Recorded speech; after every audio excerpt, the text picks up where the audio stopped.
Today I really plopped down into a review of an evil easy chair.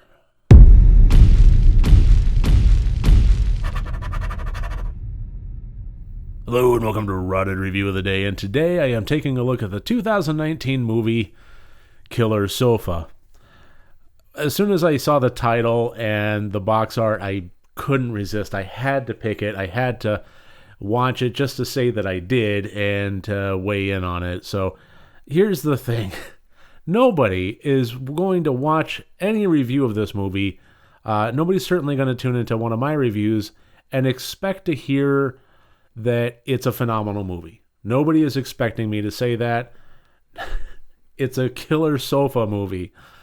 But I think the real question is, did this turn into a movie that is so bad that it's good? I think really that's kind of more the $1,000,000 question that people might want to be finding out. And on that, what I will say is it was heading there. I'm not going to say that this is a classic, of all time, Plan 9 from Outer Space, Monos, The Hands of Fate, so bad that it's good on that level, but it does start to turn that corner and it does start to become enjoyable on that level.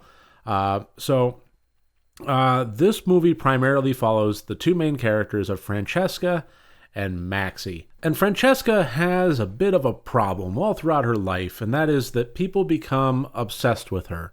It's just kind of this natural tendency of men and sometimes women to be enthralled with Francesca, leading up to all sorts of restraining orders and stalker scenarios and so on and so forth. And that is kind of a character trait that becomes shelved for the moment, but becomes very pertinent later when she is expecting the delivery of a couch or a sofa, basically an easy chair. And it does get delivered to her, and then strange things start happening as the easy chair starts to pull a frog, Warner Brothers frog kind of routine while killing people. And the movie takes off from there. Now, here's what I'm going to say about this one is this could have easily been a lark. This could have been easily a no effort in terms of any kind of plot or storyline, but it actually managed to give it some care. Instead of just saying that, well, the chair is possessed by a demon and call it good and have it killing people until the end credits roll, and that's really all you need to know. This was actually taking place within the Jewish lore of a Dybbuk, which is a malicious possessing spirit in the Jewish faith, and has a rabbi in the movie, and then there's all sorts of backstory involving Francesca's kind of issues with being, making men obsessed with her. It all ties together into what is really going on with this killer sofa, and then how to deal with that. And there's a great deal of care brought into the backstory here that was absolutely not necessary, but I think actually kind of shows that there was some love for this movie, even though it was, a stupid premise. Let's just, right there. But it does show some care, and I have to give it some kudos for that. It really didn't need to go above and beyond, but it did wind up doing that. Another thing I really appreciated about this one was the fact that when you have something as silly as this, what works for me is when the absurdity of the film is embraced behind the camera, but not in front of it. When the filmmakers know what they're doing, they're making a movie about a killer sofa. Of course, the filmmakers know what they're doing. They have absolutely no preconceptions of any great, film that's going to get laurels all over the, titles. But the characters and the acting performances, the way they're written and the way they're performed, and the way the actors are directed, it's treated seriously. And I think that that's important because it provides a contrast with the absurdity.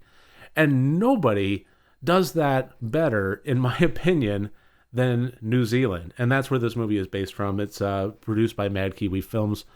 The absolute desert bone dry humor, dead-faced humor that comes with a lot of traditional New Zealand films. I mean, we're talking, Flight of the Conchords and What We Do in the Shadows and so forth. Just that level of dry humor really, really plays well in the absurd behind the camera, serious in front of it kind of level there.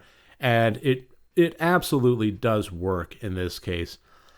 So I'm going to go and throw up all the scores here. As always, 4 different categories, each one worth up to 25 points for a total possible score of 100 points.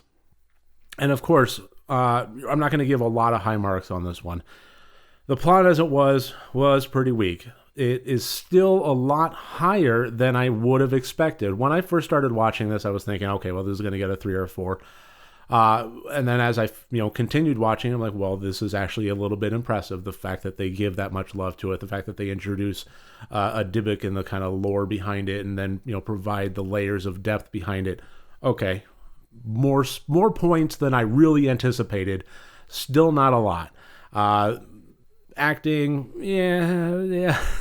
And same for the technical. I mean, there was some clever moments in there that really lent to the absurdity of the situation. How the chair was, just on a practical, technical level, how it was killing people was interesting. There also was, and I will mention this without giving any kind of spoilers here, there was one of the best found body sequences I have ever seen. It was great, just in terms of the, when somebody stumbles across the, aftermath of a kill. It involved a vacuum cleaner, and it was great.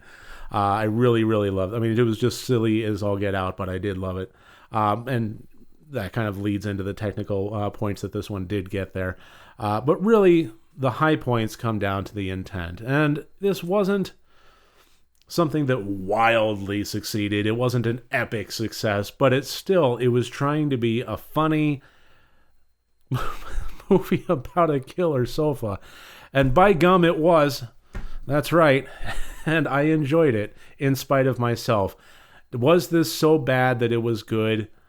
I would say mildly, moderately, yes. Would I recommend it? Yes.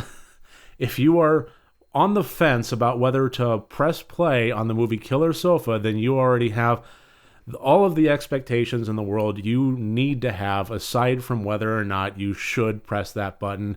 And in my mind, if you've already gotten up to that point, press the button. So take that for what you will. Is this a great movie? No. Is this worth watching? Yeah. Yes, it is. So that should about do it. That's my review of 2019's Killer Sofa. I really thank you for joining me here today. I look forward to seeing you tomorrow. If you like this video, please click like and subscribe. And if you want to support me further, my Patreon link is below. Remember, next time you want to watch a horror movie, first make sure that it's good and rotted. That is a Killer Sofa.